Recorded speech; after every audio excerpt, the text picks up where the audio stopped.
Buried in county archives for over a century, plantation records from northeastern Alabama reveal an entry from March 1856 that defies explanation. A single individual was not restrained by 12 men, armed, trained, and authorized by law. The incident report describes wounds that shouldn't have been survivable. A display of resistance that era's medical experts deemed physiologically impossible, and an aftermath so disturbing that 3 overseers resigned within days. 2 of them never spoke of what they witnessed. For their silence, the plantation owner ordered all documentation sealed, paying families substantial sums. What actually happened on the Harrington estate that spring morning wasn't supernatural. It was something far more terrifying. A truth about human capability that threatened the entire foundation of Southern society. Before we continue with the story of Jacob Terrell and the morning that changed Harrington Plantation forever, if dark historical mysteries that blur the line between documented fact and impossible legend fascinate you, subscribe to this channel and comment below what state you're watching from. We love hearing where our community discovers these forgotten American stories. The incident at Harrington Plantation didn't emerge from nowhere. To understand what transpired, you must first understand the man, the place, and the carefully constructed system that both created and feared him. Sprawling across 3,000 acres of Alabama bottomland, Harrington Plantation lay where the Tallapoosa River carved through red clay hills thick with oak and pine. Established in 1821 by Colonel Marcus Harrington, a Creek War veteran, the estate had grown into one of Madison County's most profitable cotton operations. By 1856, it sustained 240 enslaved individuals, produced 1,500 bales annually, and employed 17 white overseers, an unusually high number that locals attributed to Colonel Harrington's meticulous management style. On a rise overlooking the field stood the Plantation House, a Greek Revival mansion with 16 rooms and galleries on 3 sides. But the true heart of the operation lay in the quarters. 2 long rows of cabins, the cotton gin, the mill, the smokehouse, and the disciplinary structure that kept the entire system functioning. With mathematical precision, Colonel Harrington ran his plantation, keeping detailed records of every bushel picked, every hour worked, every punishment administered. In the autumn of 1852, Jacob Terrell arrived at Harrington Plantation. Purchased at a Richmond auction for the staggering sum of $2,000, nearly triple the average price, the auction house documents, still preserved in Virginia Historical Archives, describe him as approximately 28 years of age, 6 feet 7 inches in height, 260 pounds, remarkable physical constitution, previous employment in iron foundry work and timber operations, no history of resistance or difficulty. What the documents didn't mention was that Jacob had spent his entire life in industrial labor rather than agricultural work. Born on an iron plantation in the Shenandoah Valley, he'd worked the furnaces and forges from age 12, developing not the lean endurance of field hands, but the dense, compact strength of industrial laborers. His previous owner, a furnace master named Hiram Lell, had sold him not for discipline problems, but for economic reasons. The Panic of 1851 had devastated Virginia's iron industry, forcing operations to liquidate assets. For the most demanding physical tasks on the plantation, Colonel Harrington bought Jacob specifically, clearing new land, operating the cotton press, managing the heaviest equipment. For nearly 4 years, Jacob performed these duties without incident. He spoke little, worked efficiently, and drew no particular attention from overseers or other enslaved people. But in the winter of 1855, something changed. The plantation's head cook, Martha Clemens, one of the few enslaved people allowed near the main house, later told her granddaughter, who preserved the account in a Works Progress Administration interview in 1937, that Jacob had received news that autumn. A letter had somehow reached him, though. Enslaved people were forbidden from receiving correspondence. The letter's contents were never confirmed, but Martha recalled seeing Jacob standing motionless behind the cookhouse one October evening, a piece of paper in his hands, his face transformed by an expression she described as like watching a man realize he's already dead. From that point forward, subtle changes manifested in Jacob's demeanor.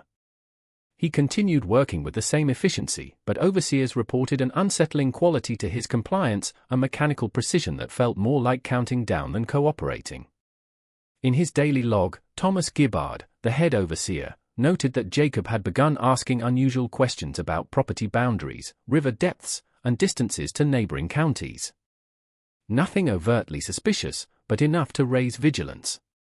The other enslaved people began treating Jacob differently as well. Some avoided him entirely. Others sought his presence during evening gatherings, as if proximity to him provided some undefined reassurance. Old Samuel, who'd lived at Harrington longer than anyone, told Martha that Jacob reminded him of something he'd witnessed once during a storm. The peculiar stillness before the sky turned green and the tornado came.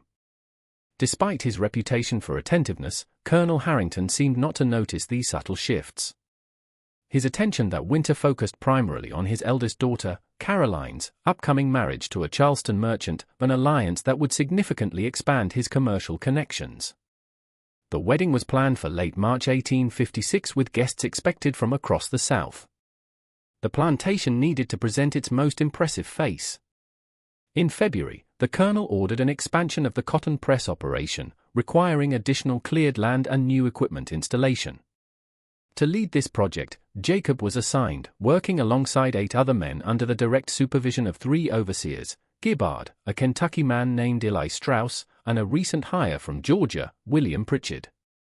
The work progressed steadily through February and into early March.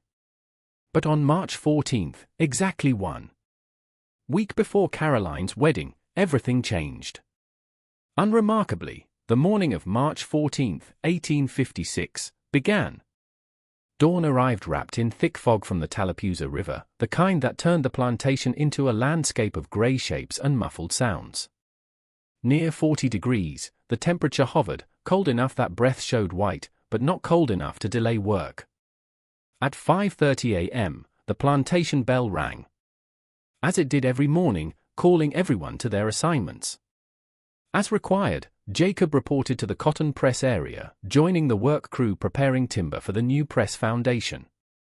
Thomas Gibbard was there along with Eli Strauss and William Pritchard. The 3 overseers carried their standard equipment, coiled leather straps, wooden bats, and Gibbard's pistol, which he wore prominently on his belt. According to multiple testimonies compiled afterward, the trouble began around 7:15 a.m., though accounts differ on the specific trigger. GR's official report states that Jacob refused a direct order to move a beam, displaying open insolence. Eli Strauss's written statement claims Jacob spoke disrespectfully when corrected for slow work, but Martha Clemens, who was collecting water from the nearby well, heard something else entirely. She later told her granddaughter that she'd heard Gibbard announce that a letter had been intercepted, that its sender had been dealt with according to law, and that Jacob needed to understand the consequences of unauthorized correspondence. Whatever the actual catalyst, what happened next was witnessed by at least a dozen people and documented in incident reports so disturbing that Colonel Harrington initially refused to file them with county authorities. With the leather strap, Gibbard approached Jacob, standard procedure for even minor infractions. Jacob, who'd never previously resisted any form of punishment, didn't move. Gibbard ordered him to prepare himself. Motionless, Jacob remained, his eyes fixed on something in the distance, the direction of the river. Some witnesses later said, though from that position, the river wasn't visible through the fog. Across the shoulders, Gibbard struck him. Jacob didn't flinch. To assist, Eli Strauss moved, grabbing Jacob's arm to force compliance. What happened then confused everyone present. Strauss later testified that grabbing Jacob's arm felt like gripping an oak beam. Jacob didn't pull away or struggle. He simply remained immobile while Strauss attempted to move him, as if the normal mechanics of human leverage had ceased to function. William Pritchard joined the effort. 3 overseers, all larger than average men, accustomed to physical confrontation, attempting to move one person who was offering no active resistance, merely standing still and failing completely. His authority challenged before the entire work crew, Gibbard fired his pistol into the air and shouted for additional help. The shot brought for more overseers running from nearby areas. Beginning to lift, the fog was revealing the scene to an expanding audience of enslaved workers who'd stopped what they were doing to watch. 7 overseers surrounded Jacob. A clear order was issued by Gibbard, restrain him and deliver punishment for insubordination. Simultaneously, the men moved in. Over the next several minutes, what transpired would be described in remarkably consistent terms by multiple witnesses, though none could adequately explain the mechanics of what they observed. Using standard techniques, leverage, joint manipulation, overwhelming force, the overseers attempted to force Jacob to the ground. In any conventional sense, Jacob didn't fight back. He didn't throw punches or kicks. He didn't grab or push. He simply wouldn't go down. Witnesses described it as watching men trying to topple a tree that had decided not to fall. No result was produced by every technique that should have worked, that always worked. Jacob's knees didn't buckle. His balance didn't break. His arms, when gripped, couldn't be manipulated into submission holds. Completely now, the fog had burned off. In full daylight before dozens of witnesses, the scene was occurring. Desperate, Gibbs sent a runner to fetch every available overseer on the plantation. Within 10 minutes, 12 men had assembled, the largest concentration of authority figures most enslaved people on Harrington had ever seen in one place. Against one unarmed man who still had not struck a single blow or made any aggressive movement, 12 armed overseers. Summoned, Colonel Harrington himself was approaching from the main house, his face dark with fury at this disruption so close to his daughter's wedding. Their approach was coordinated by the 12 overseers. This wasn't an act of punishment anymore. It had become a demonstration of power, a reassertion of the fundamental order that governed plantation society. The entire system faced an existential question if one man could resist 12. From all sides, they rushed Jacob simultaneously. The sounds that followed, this detail appears in every written testimony, were wrong. Not the sounds of fighting, but of impact. Bone against bone. With percussive force, bodies hitting the ground. Grunts of pain and shock. But these sounds came from the overseers, not from Jacob. At the scene, when Colonel Harrington arrived, 4 overseers lay on the ground injured. Thomas Gibbard had a dislocated shoulder. Eli Strauss's jaw was broken. William Pritchard was unconscious with a head wound. A 4th man had suffered broken ribs. The remaining 8 overseers had pulled back, forming a circle around Jacob, who stood in the center of the cleared space, breathing heavily, but showing no other signs of the confrontation. The critical detail that appears in every account, Jacob hadn't thrown a single punch. The injuries had resulted from the overseers' own force being redirected, from collisions with each other, from failed takedown attempts that sent them sprawling. Several witnesses described it as watching men injure themselves against a wall that could think. His own pistol was drawn by Colonel Harrington. The clearing went silent for a long moment. Witnesses estimated it at perhaps 30 seconds, though fear distorts time. Jacob and the colonel stared at each other. In that extended pause, something unspoken but clearly understood passed between them. The colonel's finger remained on the trigger. Motionless, Jacob remained, his expression unreadable. Then Jacob spoke, his voice carrying across the silent clearing with perfect clarity. Witnesses agreed on his words, though they disagreed on his tone. Some said it was flat and empty. Others said it held profound sorrow, and a few insisted it conveyed something close to pity. "I ain't here no more," Jacob said. "You might be looking at me, but I ain't here. I've been gone since that letter came." He turned then, not hurriedly, but with calm deliberation, and walked toward the tree line. The colonel shouted for the overseers to stop him. None moved. Into the woods bordering the plantation's northeastern boundary, Jacob disappeared. By then, the fog had fully lifted. The morning was bright and clear, and Jacob Terrell, who 12 armed men had failed to restrain, was gone. Confusion that bordered on hysteria was created by the immediate aftermath of Jacob's departure. An immediate lockdown of the entire plantation was ordered by Colonel Harrington. No one was permitted to leave their designated areas. Despite their injuries, the 12 overseers were dispatched in pairs to search the woods and surrounding properties. With descriptions and warnings, riders were sent to neighboring plantations. The Madison County Sheriff was notified, and within hours, a formal pursuit had been organized involving 23 men and dogs borrowed from a plantation 15 miles south.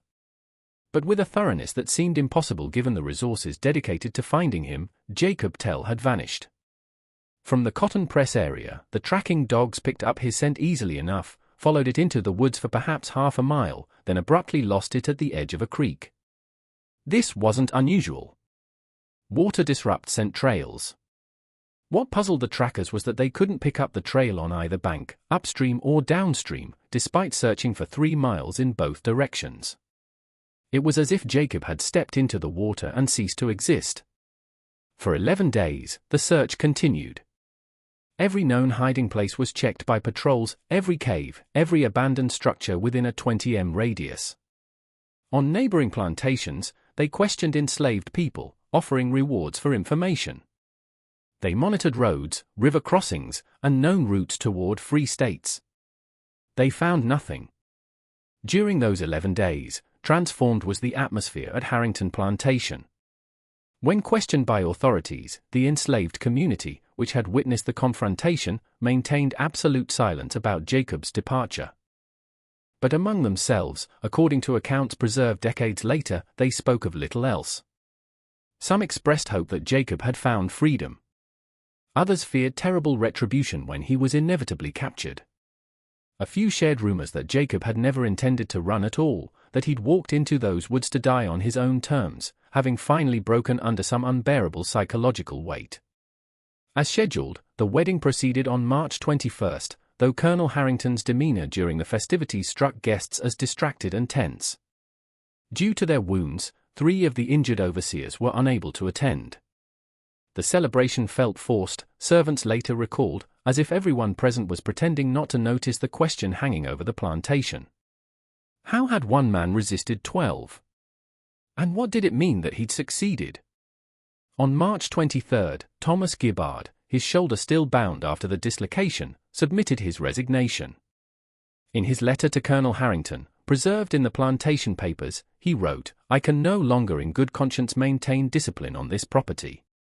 What I witnessed on March 14 has led me to conclude that the foundations of our system contain flaws I had not previously recognized. I respectfully request immediate release from my duties." 2 days later, Eli Strauss resigned. His letter was shorter. "I cannot explain what happened. I will not try. I am going back to Kentucky." William Pritchard, who'd been unconscious during the critical moments, remained at the plantation, but began drinking heavily. Other enslaved people reported seeing him standing alone near the cotton press area at odd hours. Staring into the woods where Jacob had disappeared, his expression haunted. Initially, Colonel Harrington refused to discuss the incident. When forced to provide information to county authorities, he submitted a minimal report describing Jacob as an escaped slave who exhibited unusual resistance to lawful restraint. He made no mention of the 12 overseers, the injuries, or the specific circumstances of the confrontation. The report listed Jacob's physical description, estimated value, and offered a standard $50 reward for his capture and return. But privately, the colonel began conducting his own investigation. He questioned everyone who'd known Jacob, trying to understand what he'd missed. He reviewed purchase records, work logs, any documentation that might explain what had transformed a supposedly compliant worker into someone capable of the March 14 resistance. His inquiries led him to the letter, the correspondence that Martha Clements had mentioned that Gibbard had allegedly referenced during the confrontation. The colonel discovered that the plantation's mail, which was routinely inspected, had indeed intercepted a letter addressed to Jacob in February. Before Jacob could receive it, the letter had been confiscated and destroyed.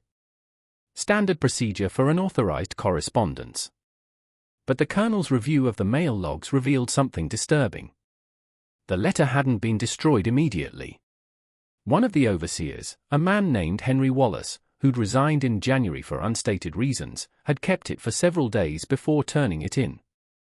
During those days, Wallace had apparently shown it to at least 3 other overseers, and one of them had likely mentioned it to Jacob, perhaps as a form of psychological control, perhaps as simple cruelty. In early April, the colonel tracked down Henry Wallace and questioned him about the letter's contents. Now working as a supervisor at a textile mill in Huntsville, Wallace was reluctant to discuss it.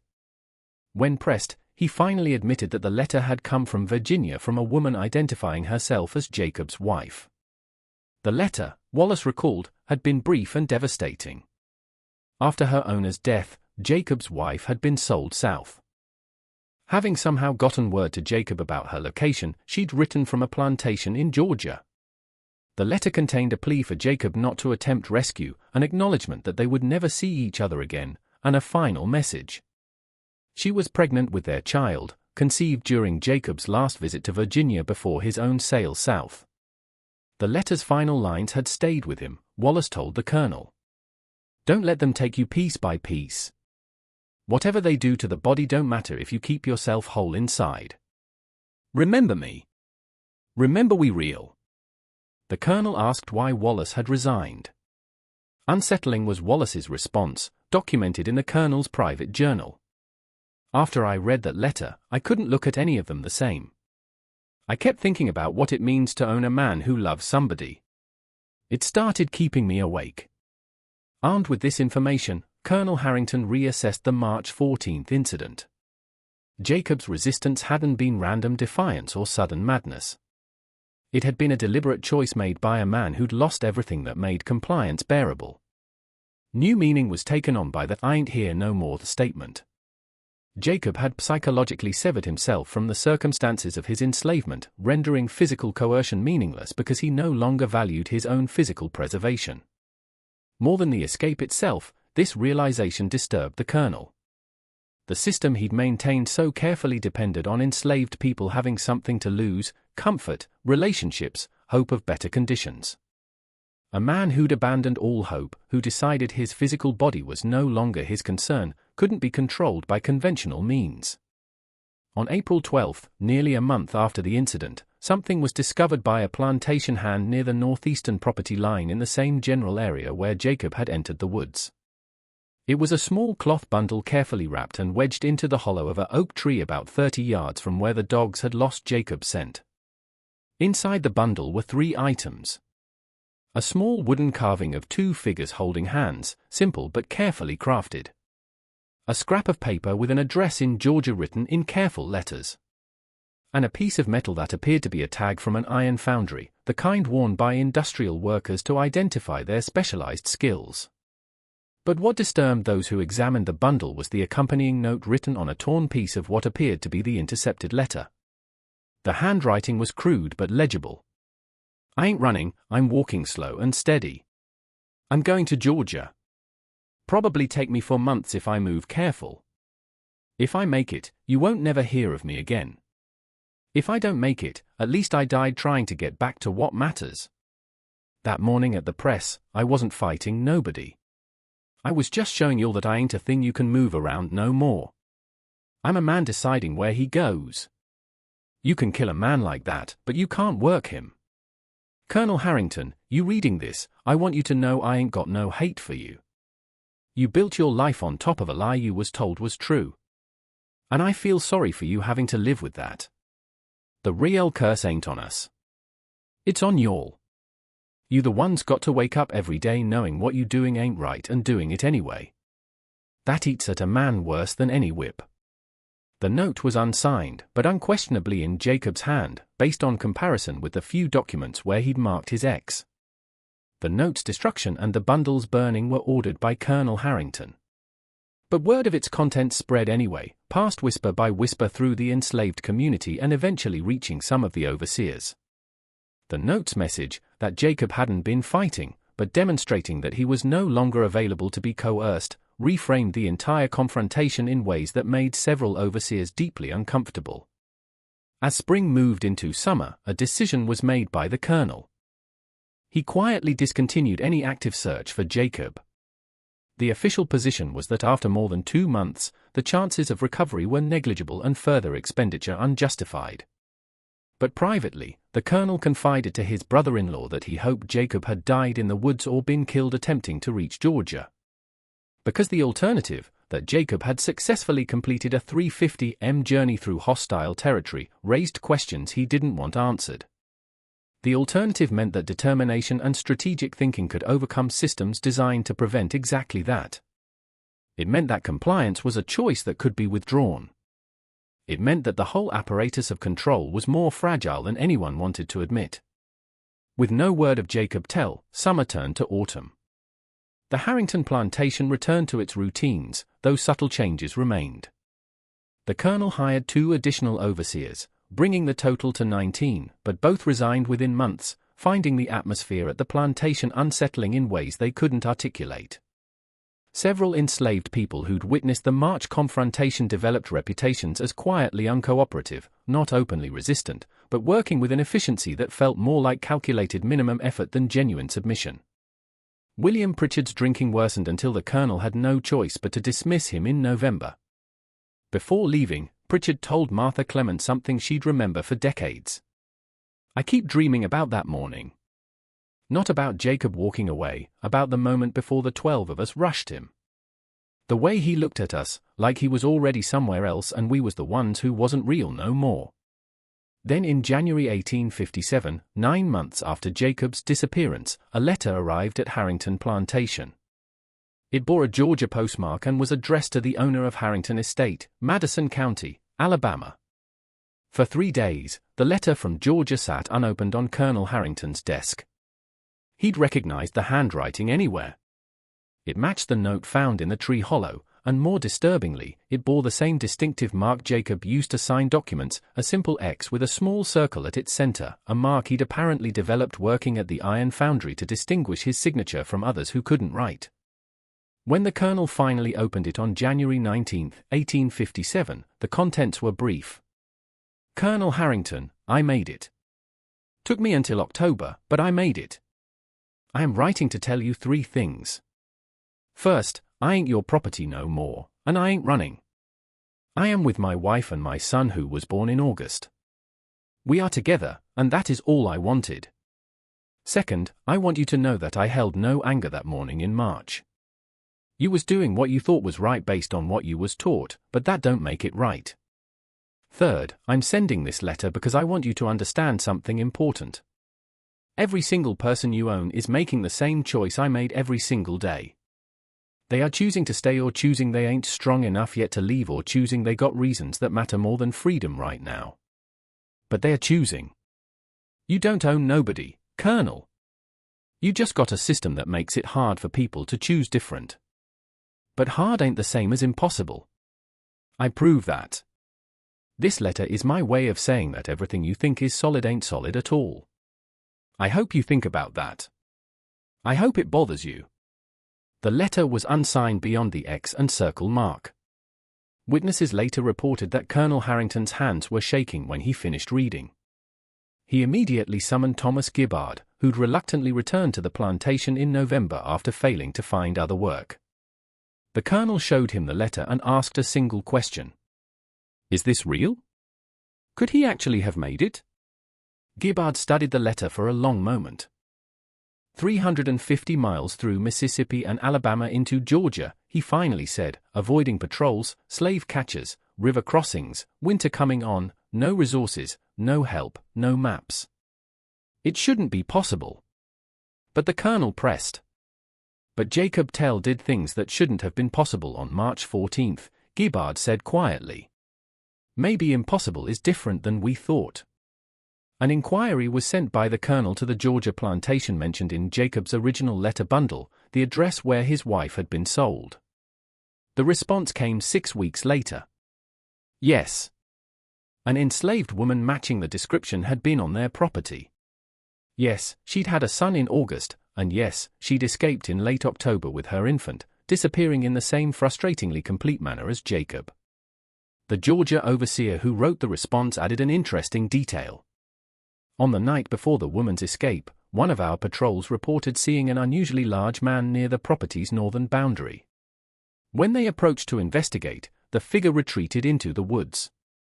They pursued but lost him within minutes, which struck us as strange given the clear moonlight and open terrain. The next morning, the woman and infant were gone. We assumed the large man was an accomplice, possibly a freedman from a nearby town who'd been hired to assist. But now, receiving your inquiry, I wonder if we witnessed something else entirely. Like wildfire, this news spread through Harrington Plantation, though the colonel tried to suppress it. With complex emotions, the enslaved community received it. Joy at Jacob's success, fear of increased surveillance, and something else that concerned the overseers, a visible shift in how people carried themselves. Not open defiance, but a subtle straightening of shoulders, a fractional decrease in submission. Martha Clemens later described it to her granddaughter. After word got around about Jacob and his wife, people started walking different. Not loud different, quiet different, like they remembered something they'd forgot. Increasingly paranoid, the colonel ordered additional security measures, more frequent cabin inspections, tighter control over movement between quarters, prohibition on gatherings of more than 4 people. He hired 3 new overseers specifically to patrol the property boundaries at night. But these measures created exactly what they were meant to prevent. More resentment, more quiet resistance, more people making the same calculation Jacob had made about what could be endured versus what could be attempted. In April 1857, 2 more people escaped from Harrington Plantation. Neither was captured. The colonel blamed lax security and fired 1 overseer as an example. In June, 3 more disappeared in a single night. Again, no trace was found. This wasn't normal. Plantation escapes were common enough, but successful escapes, people who truly vanished without being recovered within days or weeks, were rare. 6 people in 3 months, all disappearing as completely as Jacob had, suggested something organized, something the colonel couldn't identify or counter. With an unsettling observation, Thomas Gibbard approached the colonel in July.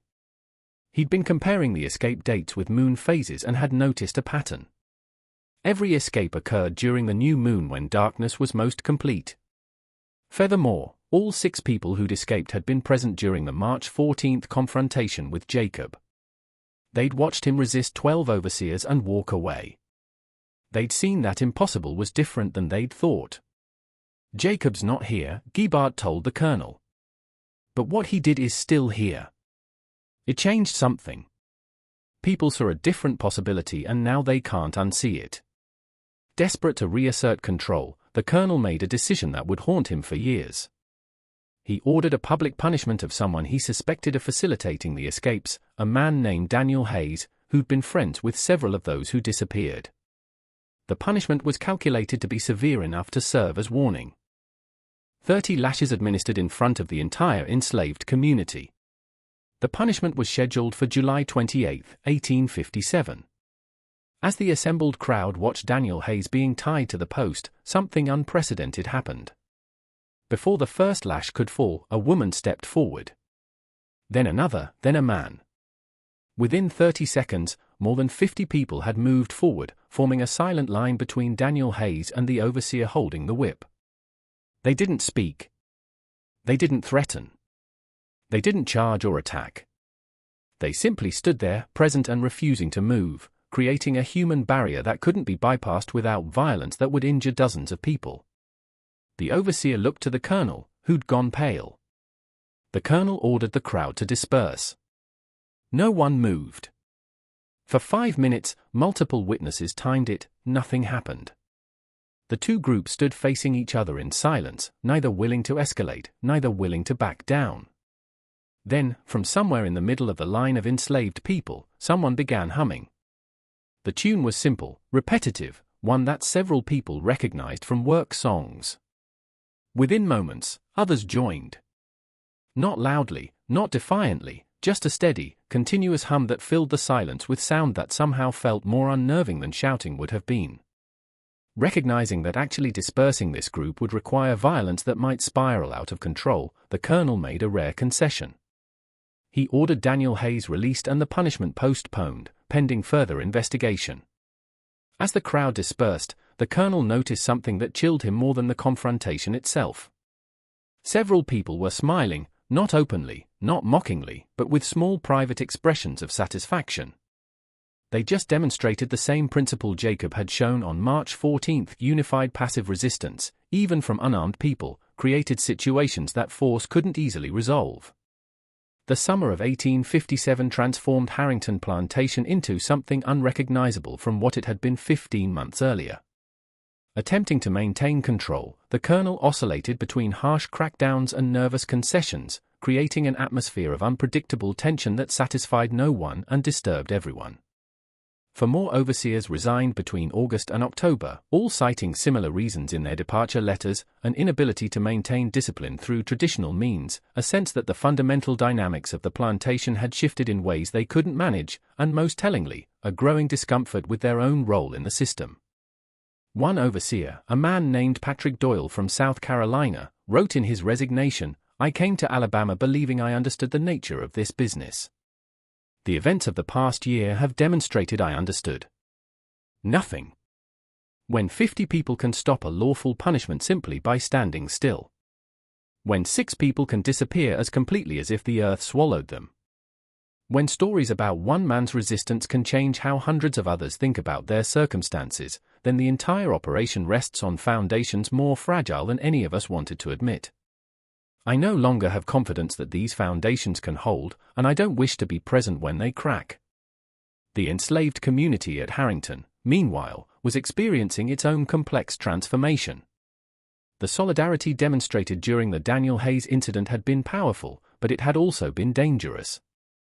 Everyone involved knew that the colonel had backed down, not out of principle, but out of tactical calculation, and that he would eventually find ways to reassert control that wouldn't require public confrontations. Indeed, the colonel began implementing subtler forms of pressure. He separated known friends, reassigning them to different work crews. He reduced rations slightly, not enough to be obviously punitive, but enough to create constant low-level discomfort. He installed locks on the smokehouse, the tool sheds, the mill, anywhere people might gather unsupervised. He hired informants, offering small privileges to anyone who'd report on conversations or activities that suggested organized resistance.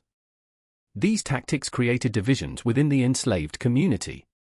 Some people, frightened by the escalating tensions, withdrew from any activities that might be interpreted as resistant.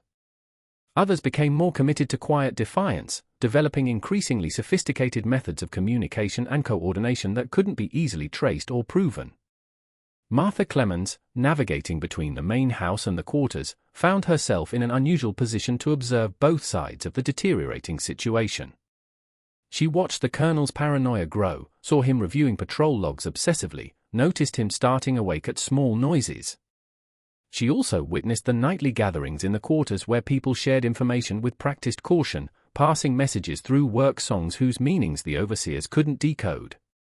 In September, another letter arrived from Georgia, again bearing Jacob's distinctive mark. This one was even briefer. "Colonel Harrington, you writing to Georgia plantations looking for me? You won't find me. I ain't where I was. We moved north and I ain't saying where, but I am writing because I heard about what happened with Daniel Hayes. I heard about 50 people standing together. I want you to know that ain't because of me. That is people deciding for themselves what they will and won't accept. I just showed them it was possible to decide. What happens next is on them and it's on you. You still got choices, Colonel. You can try to hold tighter. That won't work though, and deep down you know it. Or you can recognize that the whole system you're defending is already crumbling and you just can't see it yet because you're too close to it. I don't expect you to free nobody. I don't expect you to change what you've been taught your whole life. I just expect you to understand that everything that happened at your plantation this year is going to keep happening everywhere. People ain't going to just accept things no more. And no amount of overseers or locks or punishments can change that, because the thing that changed ain't outside where you can control it. It changed inside where you can't reach. Good luck, Colonel. You're going to need it." After reading this letter, the colonel did something witnesses found deeply unsettling. He laughed, not from amusement, but from what sounded like despair disguised as mockery. He showed the letter to no one, but his behavior afterward suggested it had affected him profoundly. He began spending hours alone in his study, reviewing plantation records from previous decades, as if searching for the moment when things had started to shift. He started questioning longtime overseers about their techniques, asking whether they'd noticed changes in how people responded to authority.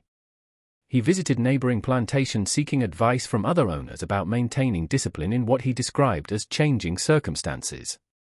What he found disturbed him further. Similar patterns were being experienced by other plantations.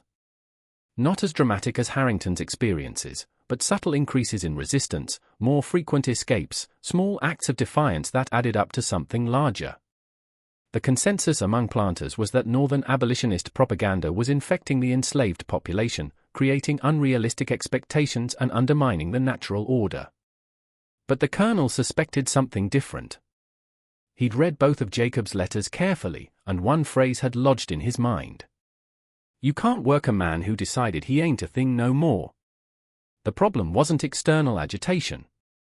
It was internal transformation, people reaching individual breaking points where compliance became psychologically impossible regardless of consequences. And if that was true, then no amount of security could solve the problem, because the threat wasn't external enemies, but the fundamental humanity of the people whose humanity the system required denying. More than anything specific Jacob had done, this realization was what truly terrified the colonel. He began to understand that Jacob Terrell hadn't won through physical strength or clever escape planning. He'd won by simply deciding with absolute conviction that he was a person with the right to make decisions about his own life and then acting on that decision with complete commitment. Witnessed by hundreds of people, that decision had planted an idea that couldn't be uprooted.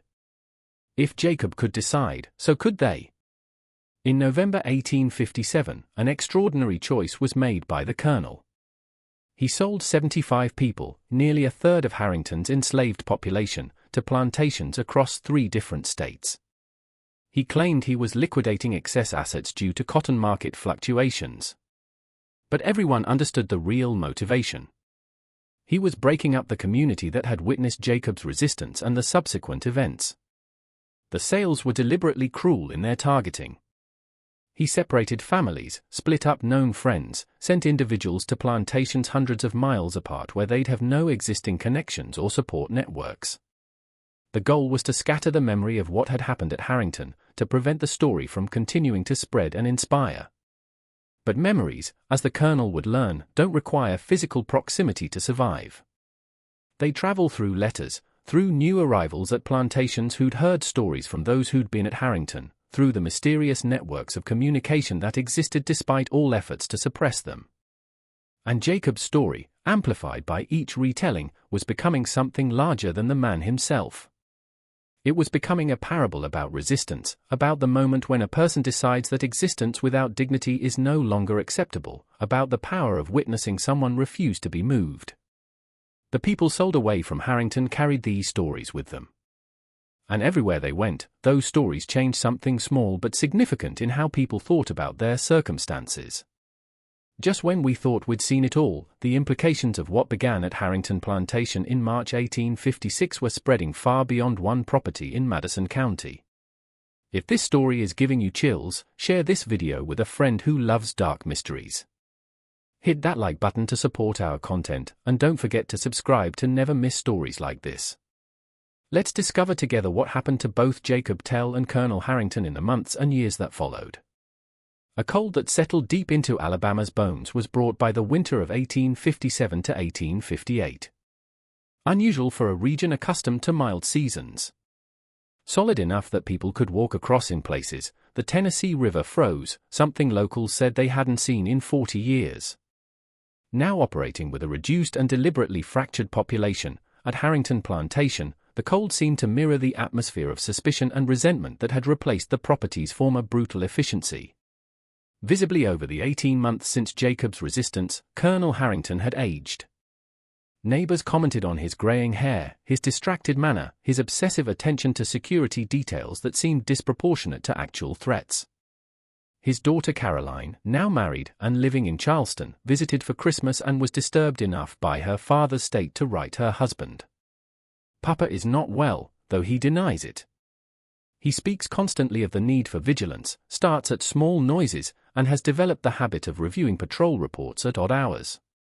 He reminds me of a general convinced the enemy has infiltrated his lines, but unable to identify where the breach occurred." What Caroline didn't know was that her father had been receiving letters, not from Jacob Terrell, those had stopped after the September message, but from overseers at other plantations, some as far away as Mississippi and South Carolina, asking for details about the incident with the unusually strong man who resisted multiple overseers. The colonel's careful attempts to suppress the story had failed completely. A legend circulating through the network of plantations, slave quarters, and even some abolitionist publications in the North had become Jacob Terrell's resistance. Each retelling embellishing details, but maintaining the core narrative. One man had decided he wouldn't be moved, and he hadn't been. In February 1858, nearly 2 years after Jacob's departure, a visitor that no one at the plantation expected was received by the colonel. A Kentucky lawyer named Ambrose Stillwater representing a client he refused to identify. Stillwater requested a private meeting with the colonel, bringing with him a leather satchel that he guarded carefully. In the colonel's study, Stillwater laid out his purpose. His client, and he stressed that attorney-client privilege prevented him from revealing identity, wished to purchase detailed information about Jacob Terrell's background, training, physical capabilities, and the circumstances of his resistance and escape. The client was willing to pay substantially for this information. $500, an enormous sum for what amounted to historical data about someone who was legally still the colonel's property, though practically unrecoverable. The colonel asked why anyone would pay so much for such information. Stillwater's response was carefully phrased: "My client is interested in understanding the limits of human capability under extreme psychological pressure. The incident at your plantation appears to represent a case study of unusual interest." The colonel refused. He wanted no further documentation of what had happened, no more attention drawn to the events that had undermined his authority and scattered his workforce. He ordered Stillwater off his property, but Stillwater left behind a document that he claimed the colonel should review in the interest of understanding the full scope of what occurred. The document was a compilation of incident reports from 8 different plantations across 4 states spanning from March 1856 to January 1858. Each report described some form of organized resistance, work stoppages, mass refusals to accept punishment, coordinated escapes, and each incident could be traced through chains of communication the compilers had painstakingly reconstructed back to people who'd either been at Harrington Plantation or had direct contact with someone who'd been there. The pattern was undeniable. Collective resistance had been inspired by Jacob Terrell's act of individual resistance. A catalyzing narrative that people used to reframe their understanding of what was possible had become the story of one man standing immobile while 12 overseers failed to move him. One report from a plantation in Mississippi was particularly striking. 23 people had simply stopped working in the middle of cotton-picking season, stood in the field, and refused all orders to resume. When the overseer approached with a whip, they'd formed a tight group. No one attacking, no one running, just standing together in a way that made any punishment impossible without dangerous escalation. The standoff had lasted 6 hours before the plantation owner conceded to a negotiation about working conditions. The report noted that several of the participants had been purchased from an Alabama estate that had liquidated assets the previous November, Harrington Plantation. Reading these reports in his study while sleet rattled the windows, the colonel experienced something close to an epiphany, though it was built from dread rather than enlightenment. Jacob Terrell hadn't just escaped. He demonstrated a principle that once witnessed and understood couldn't be forgotten, that the system's power derived not from its inherent strength but from the compliance of those it controlled, and that compliance was always conditional, always a choice, always capable of being withdrawn. On the assumption that overwhelming force when paired with systemic isolation and the destruction of individual dignity could produce permanent submission rested the entire architecture of plantation society. Jacob had proven that assumption false. Not through violence or rebellion in the traditional sense, but through a simple, absolute refusal to participate in his own oppression. And the proof had been witnessed by hundreds of people who couldn't unsee what they'd seen. The colonel understood now that selling away those witnesses had been exactly the wrong response. Instead of containing the story, he distributed it. The people he'd scattered had carried the memory like seeds, planting it everywhere they landed. In April 1858, a decision that shocked his family and neighbors was made by the colonel. He began the process of selling Harrington Plantation. The official explanation was that he intended to retire, that the burdens of management had become too demanding for a man approaching 60. But those close to him suspected the truth. He could no longer maintain the psychological fiction necessary to operate the plantation effectively. He'd seen too clearly the fragility of the system, the contingent nature of the control he believed was absolute. The sale was completed in September 1858. The new owner, a merchant from Mobile with no plantation experience, paid a price that reflected the property's fundamental assets, land, buildings, equipment, but not its reduced workforce or damaged reputation. Within 2 years, that owner would sell as well, unable to maintain profitability in an atmosphere where everyone who worked the land had heard stories about the man who couldn't be moved. But what happened to Jacob Terrell himself? The historical record here becomes fragmentary, based on unverified accounts and possible mythology that accumulated around his name. What can be established with reasonable confidence is this. In the summer of 1860, a brief account by someone identified only as J.S., formerly of Virginia and Alabama, was published by a Philadelphia abolitionist newspaper. The account described a successful escape from enslavement, a 350-mile journey through hostile territory, and a reunion with a family that provided the strength necessary to reclaim my humanity in the face of a system designed to deny it.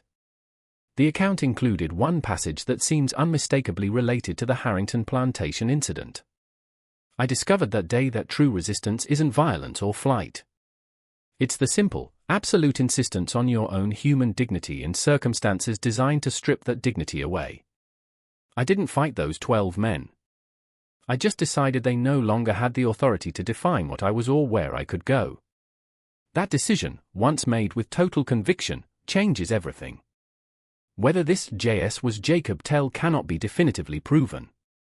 But the Philadelphia Quaker community that published the account was known to assist escaped slaves, particularly those who demonstrated the kind of extraordinary determination that Jacob's journey would have required.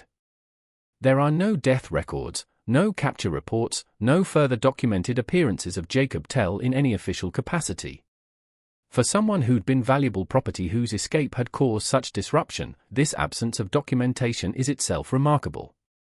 It suggests either that Jacob successfully integrated into free black communities in the North where his past could be concealed, or that he died somewhere along the way and his body had never been identified. But for the purposes of understanding the March 14, 1856 incident and its aftermath, Jacob Terrell's ultimate fate matters less than what he'd accomplished in that moment of resistance. He'd proved that the system's power was less absolute than it appeared, and he'd given hundreds of witnesses a new framework for understanding their own agency. The American Civil War, when it came just 3 years after Jacob Terrell's resistance, was fought over many issues: economics, states' rights, competing visions of national identity. But at its core was the question that Jacob's act had illuminated. Could a system that required denying the humanity of millions of people survive their insistence on their own human dignity? The answer, written in blood across 4 years of conflict, was no. Colonel Marcus Harrington lived until 1871, surviving the war and emancipation, but never recovering from what he'd witnessed at his plantation in March 1856. His later correspondence, preserved in family papers, shows a man wrestling with profound guilt and confusion, unable to reconcile the person he'd believed himself to be with the system he'd maintained. In an 1869 letter to his daughter, he wrote, "I was not a cruel man, Caroline.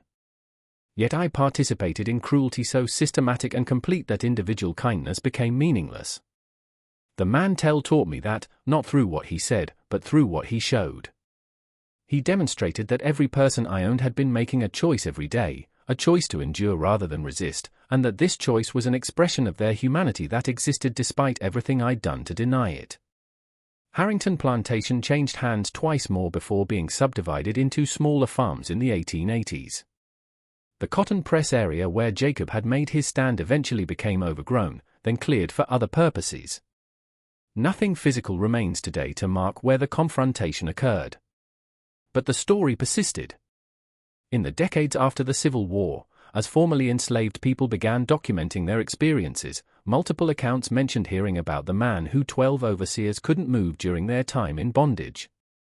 The story had circulated through slave quarters across the South, always with the same core details: his size, his calm demeanor, his refusal to fight, the fact that he'd walked away while armed men watched, and most importantly, his statement, "I ain't here no more." Martha Clemens, who lived until 1938, told her granddaughter that Jacob Terrell's resistance had been the first time I ever saw white folks not know what to do. That changed something in how all of us thought about things. Not that we started thinking we could all do what Jacob did. Most of us couldn't, and most of us had reasons we couldn't leave even if we was able. But we started understanding that their power over us wasn't magic or natural or from God. It was just their power, and it only worked as long as we went along with it. Jacob showed us we was going along. We was choosing it even if all the choices was bad. That knowledge don't set you free by itself. But you can't get free without it. The question of whether Jacob Terrell actually possessed unusual physical strength or whether his resistance represented something else entirely, extraordinary psychological determination that manifested as seeming physical invulnerability, remains impossible to answer definitively. Multiple witnesses confirmed the overseer's inability to restrain him. But witness accounts under conditions of fear and confusion are notoriously unreliable. What matters historically is not whether Jacob was objectively stronger than other men, but that his resistance demonstrated a principle about power, compliance, and human agency that resonated far beyond one plantation in Alabama. The system of American slavery, in retrospect, contained the seeds of its own destruction from the beginning. It required the continuous, active participation of those it enslaved, which meant it depended on their ongoing choice to comply rather than face the consequences of resistance. As long as those consequences remained unbearable enough to enforce compliance, the system functioned. But once enough people, inspired by stories like Jacob's or driven by their own breaking points, decided that existence under the system was itself unbearable, no amount of force could maintain control. Jacob Terrell didn't end slavery. He didn't even significantly damage it. But he added one more story to the accumulating catalogue of resistance that eventually made the system unsustainable. He demonstrated, in a moment witnessed by hundreds, that the power to say no, even when you're unarmed, even when you're facing overwhelming force, never entirely goes away as long as you're willing to accept the consequences. Whether he survived to see emancipation, whether he lived to raise his son in freedom, whether he ever knew how widely his story spread, these questions have no certain answers. The historical record goes silent on Jacob Terrell after 1860, which for an escaped slave might be the best possible outcome, successful enough in establishing a new life that his past ceased to follow him. Or perhaps the silence indicates a darker ending, one that countless others faced. Capture, death, separation from the family he'd risked everything to reach. We'll never know for certain. What we do know is that on March 14, 1856, on a plantation in Madison County, Alabama, one man decided that his physical body was less important than his psychological freedom. And in making that decision with absolute commitment, he changed how hundreds of people understood their own circumstances. The story of that morning, 12 armed men failing to restrain one unarmed man who'd simply decided he couldn't be moved, became a parable about power, resistance, and the fundamental dignity that can't be stripped away as long as someone refuses to surrender it. This mystery shows us that sometimes the most powerful acts of resistance aren't violent uprisings or dramatic escapes, but simple refusals to participate in your own oppression. Refusals made with such complete conviction that they reveal the system's dependence on compliance. What do you think of this story? Do you believe Jacob Terrell possessed unusual physical strength, or was his resistance purely psychological, a determination so absolute it manifested as physical immovability? Leave your comment below. If you enjoyed this tale and want more dark historical mysteries like this, subscribe, hit the notification bell, and share with someone who loves exploring the forgotten moments that challenged America's most brutal systems. See you in the next video.